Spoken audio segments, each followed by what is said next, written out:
will hear a number of different recordings, and you will have to answer questions on what you hear.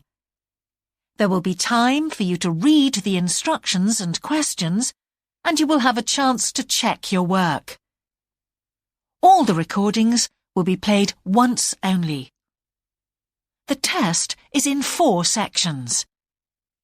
At the end of the test, you will be given 10 minutes to transfer your answers to an answer sheet. Now turn to Section 1. Section 1.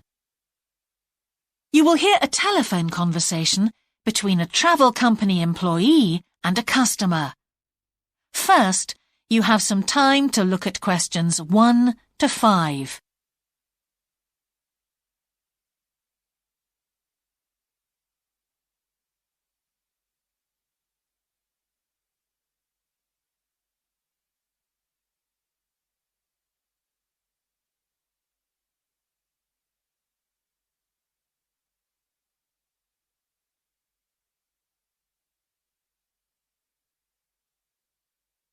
Now we shall begin. You should answer the questions as you listen, because you will not hear the recording a second time. Listen carefully and answer questions 1 to 5. Greek island holidays, can I help you? Yes, I hope so. I have a friend who's just come back from Corfu, and she's recommended some apartments in Arillis. She thought they might be on your list. Arillis, let me see. Can you give me the names? Yes, the first's Rose Garden Apartments. I'd like to go with another friend in the last week of October. Well, we've got a lovely studio flat available at that time. I'm sure you'd enjoy the entertainment programme there too, with Greek dancing in the restaurant. And the cost for each of us? £219. That sounds very reasonable. I'm just jotting down some notes. Now, the second one she mentioned was called Blue Bay. Blue Bay. Yes, in fact, that's very popular, and it has some special features. Really? The main attraction is the large swimming pool with salt water. Much healthier, I understand. That's right. And it isn't far from the beach either, only 300 metres. And only around half a kilometre to some shops, so you don't have to be too energetic. Is it much more expensive than the first one? Let me just check. I think at the time you want to go, it's around £260. No, £275 to be exact. Right, I've got that. Now, there are just 2 more apartments to ask you about. I can't read my own writing. Something to do with sunshine, is it? I think you meant the Sunshade Apartments. They're on a mountainside. Any special features? Yes, each room has its own sun terrace, and there are shared barbecue facilities. Ooh, sounds lovely. Yes, it is rather well equipped. It also provides water sports. It has its own beach. There are facilities for water skiing. Any kite surfing? My friend's quite keen. Not at the hotel, but I'm sure you'll find some in Arillis. There's also satellite TV in the apartments. And how much is that one? £490 with 2 sharing. You mean £245 each? I'm afraid not. Each person has to pay that amount, and there must be at least 2 in an apartment. Oh, I don't think that would be within our budget, unfortunately. And the last one sounds a bit expensive too. The Grand? Actually, it's quite reasonable. It's an older style house with Greek paintings in every room and a balcony outside. Sounds nice. What are the views like? Well, there are forests all round, and they hide a supermarket just down the road, so that's very useful for all your shopping needs. There's a disco in the area too. And the price? £319 at that time, but if you leave it till November, it goes down by 40%. Too late, I'm afraid. Well, why don't I send you a brochure with full details, Miss... Nash. But don't worry about that. I'm coming to Upminster soon, and I'll call and get one. I just wanted to get an idea first. Well, that's fine. We've got plenty here when you come. Before you hear the rest of the conversation, you have some time to look at questions 6 to 10.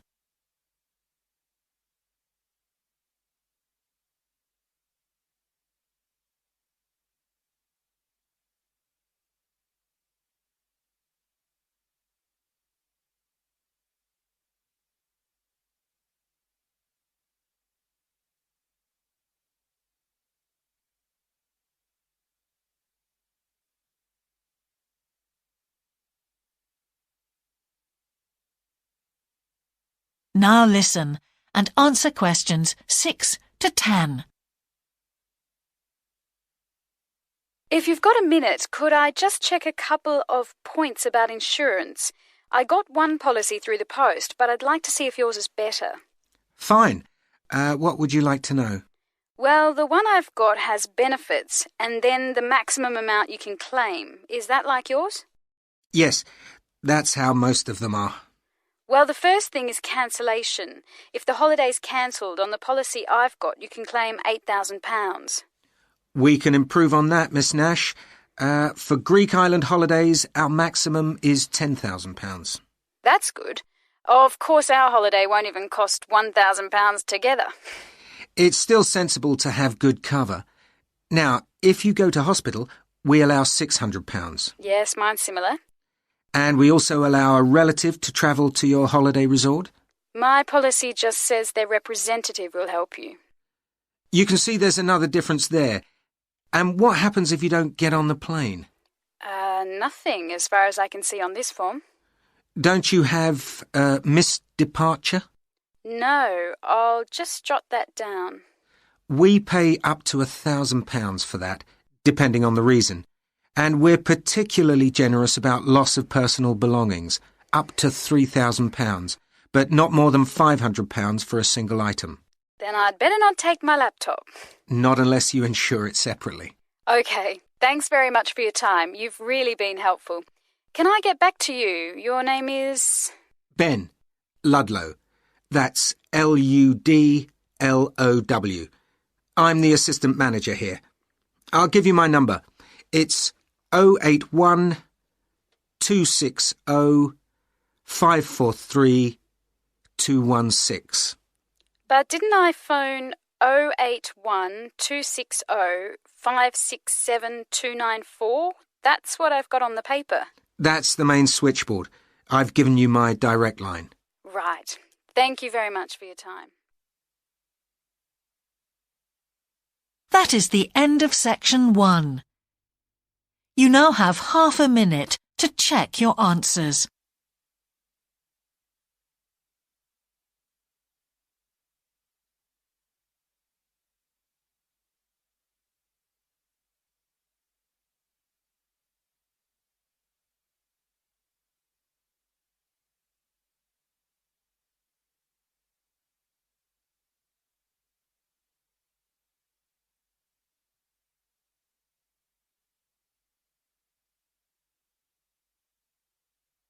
Now turn to section 2.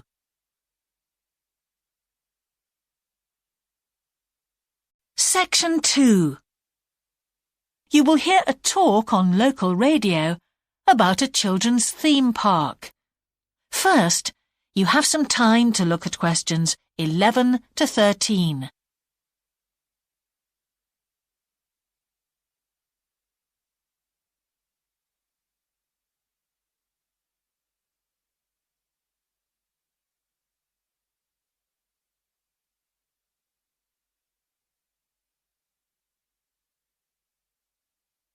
Now listen carefully and answer questions 11 to 13. For the second in our series about locally run businesses, we meet Simon Winridge, co-founder of the hugely successful Winridge Forest Railway Park. Welcome, Simon.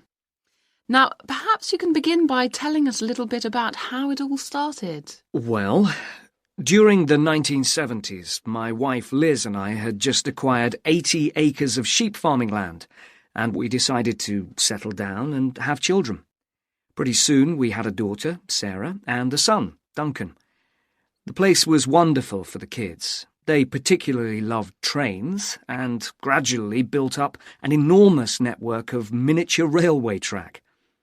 I began to develop larger-scale models of locomotives, but we didn't think anything more of it until I went on a trip to a theme park near Birmingham and decided we could do a much better job.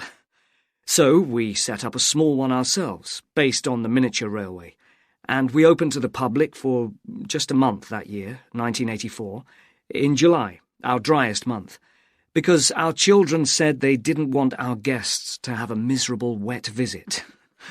I dealt with park business and Liz carried on with the farm work. It soon became clear that we were onto a winner. We began to extend the railway track and lay it among more interesting landscape by planting trees, which in turn attracted more wildlife, and by making cuttings through the rock.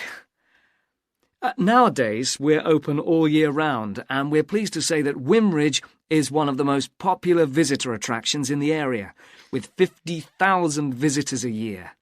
1.5 million people have been through our doors since we opened. Before you hear the rest of the talk, you have some time to look at questions 14 to 20.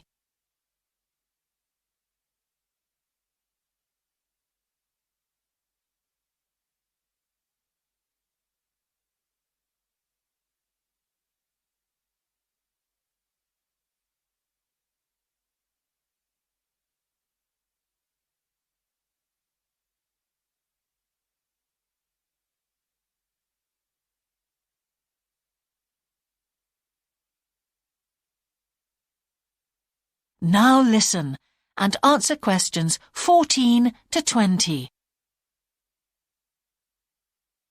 All these visitors mean we have had to expand our operation, and it's now a truly family concern. I'm near to retirement age, so I only concern myself with looking after the mechanical side of things, keeping the trains going. Liz now devotes all her energies to recruiting and supporting the large squadron of workers, which keep the place running smoothly. We're really pleased that, after some years away teaching, Sarah has now returned to the park and makes sure the visitors are kept fed and watered, which keeps her pretty busy, as you can imagine. Our son Duncan has been a stalwart of the park for the last 10 years, taking over from me in the area of construction, and I'll say a little bit more about that in a moment. And his new wife, Judith, has also joined the team in charge of retail. That's becoming a tremendous growth area for us. A lot of people want to buy souvenirs. Mm-hmm. So have you finished your development of the site for the moment? Not at all. We're constantly looking for ways to offer more to our visitors. The railway remains the central feature, and there's now 1.2 kilometres of the line laid, but we'd like to lay more. Because of the geology of the area, our greatest problem is digging tunnels, but we're gradually overcoming that. We're also very pleased with a new installation of the go-kart arena, which is 120 square metres in area. Again, the problem is the geology. We had to level the mounds on the track for safety reasons. We wanted to enable 5 to 12-year-olds to use the go-karts. And the main attraction here is the Formula One kart. We've known fights to break out over who gets it. And then, finally, to our most recent development, which is the landscape swimming pool. That is the end of section 2. You now have half a minute to check your answers.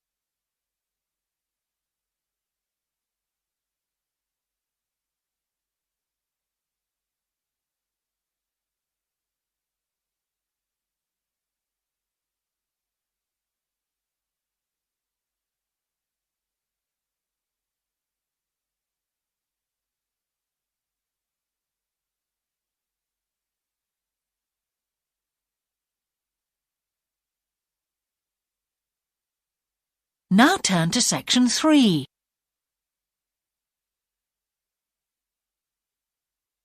Section 3. You will hear a geography student called Caroline discussing her dissertation with her tutor. First, you have some time to look at questions 21 to 23.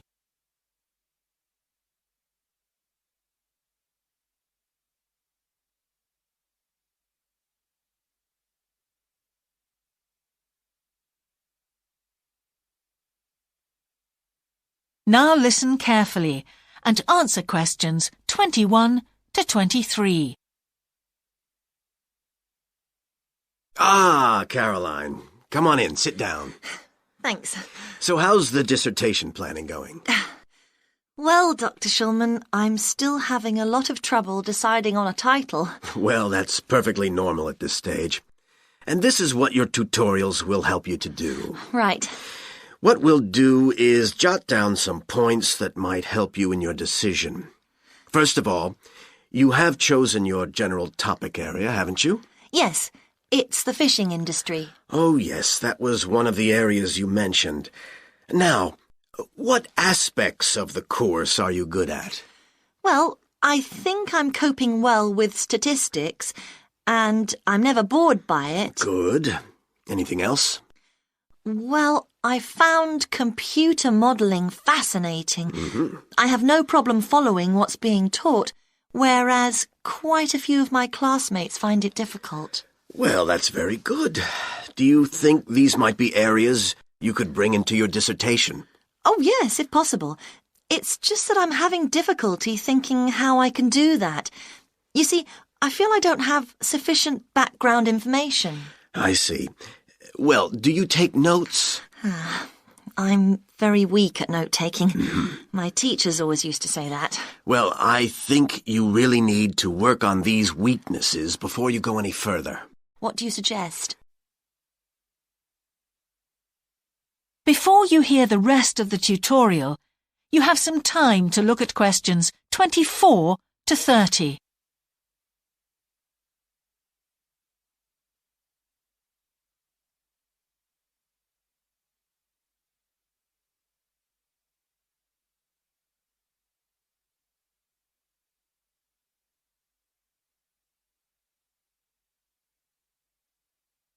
Now listen and answer questions 24 to 30. Well, I can go through the possible strategies with you and let you decide where to go from there. Okay, thanks. Well, some people find it helpful to organize peer group discussions. You know, each week a different person studies a different topic and shares it with the group. Oh, right. It really helps build confidence. Yeah. You know, having to present something to others. I can see that. The drawback is that everyone in the group seems to share the same ideas. They keep being repeated in all the dissertations. Okay. You could also try a service called Student Support. It's designed to give you a structured program over a number of weeks to develop your skills. Sounds good. Yes. Unfortunately, there are only a few places. Ah. But it's worth looking into. Yes, of course. I know I've got to work on my study skills. And then there are several study skills books you can consult. Right. They'll be a good source of reference. But the problem is, they are sometimes too general. Yes, that's what I've found. Other than that, I would strongly advise quite simple ideas, like using a card index. Well, yes, I've never done that before. It's simple, but it really works because you have to get points down in a small space. Another thing I always advise is don't just take your notes and forget about them. Read everything 3 times. That'll really fix them in your mind. Yes. I can see it'd take discipline, but... Well, if you establish good study skills at this stage, they'll be with you all your life. Oh, yes, I completely agree. It's just that I don't seem to be able to discipline myself. I need to talk things over. We'll be continuing these tutorials, of course. Let's arrange next month's now. Let's see. I can see you virtually any time during the week starting the 22nd of January. What about the 24th? I'm free in the afternoon. Sorry, I'm booked then. What about the following day? The Thursday, Yeah? I can make the morning. Fine. We'll go for the 25th then. That's great. Thanks. That is the end of section 3. You now have half a minute to check your answers.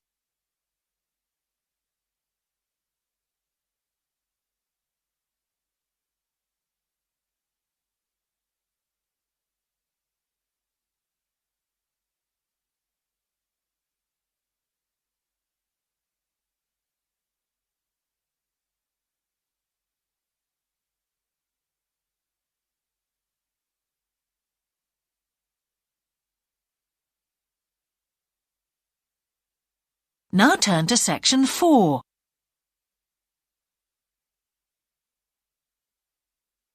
Section 4. You will hear part of a lecture about an experimental design for a house. First, you have some time to look at questions 31 to 40.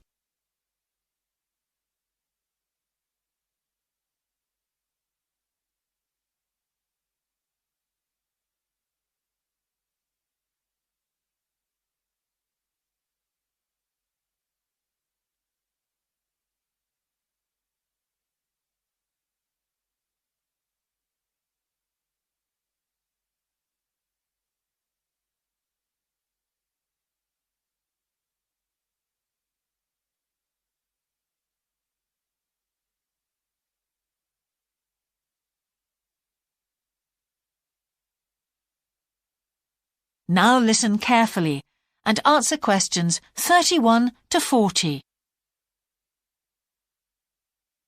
Good morning.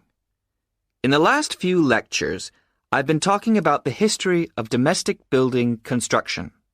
But today, I want to begin looking at some contemporary experimental designs for housing. So, I'm going to start with a house which is constructed more or less under the ground.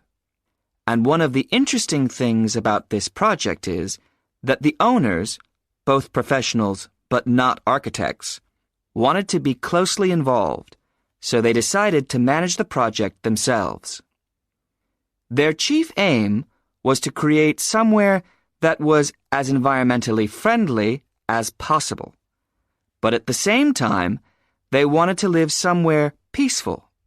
They'd both grown up in a rural area and disliked urban life. So the first thing they did was to look for a site, and they found a disused stone quarry in a beautiful area. The price was relatively low, and they liked the idea of recycling the land, as it were. As it was, the quarry was an ugly blot on the landscape, and it wasn't productive any longer either. They consulted various architects and looked at a number of designs before finally deciding on one. As I've said, it was a design for a sort of underground house, and it was built into the earth itself, with 2 stories. The north, east, and west sides were set in the earth, and only the sloping south-facing side was exposed to the light. That was made of a double layer of very strong glass. There were also photovoltaic tiles fixed to the top and bottom of this sloping wall. These are tiles that are designed to store energy from the sun. And the walls had a layer of foam around them too to increase the insulation.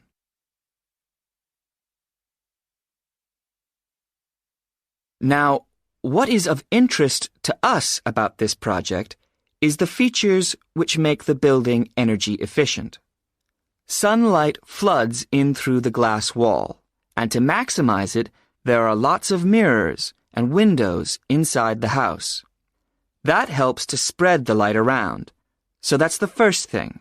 Light is utilized as fully as possible. In addition, the special tiles on the outside convert energy from the sun and generate some of the house's electricity. In fact, and it is possible that in future the house may even generate an electricity surplus, and that the owners will be able to sell some to the national grid. As well as that, wherever possible, recycled materials have been used. For example, the floors are made of reclaimed wood, and the owners haven't bought a single item of new furniture. They just kept what they already had. And then there's the system for dealing with the waste produced in the house. This is dealt with organically. It's purified by being filtered through reed beds which have been planted for that purpose in the garden. So the occupants of the house won't pollute the land or use any damaging chemicals. It's true that the actual construction of the house was harmful to the environment, mainly because they had to use massive amounts of concrete, one of the biggest sources of carbon dioxide in manufacturing. And, as you know, this is very damaging to the environment. In total, the house construction has released 70 tons of carbon dioxide into the air. Now that's a frightening thought. However, once the initial debt has been cleared, and it's been calculated that this will only take 15 years, this underground house won't cost anything, environmentally I mean, because unlike ordinary houses, it is run in a way that is completely environmentally friendly. So, eco-housing like this is likely to become much more. That is the end of section 4. You now have half a minute to check your answers.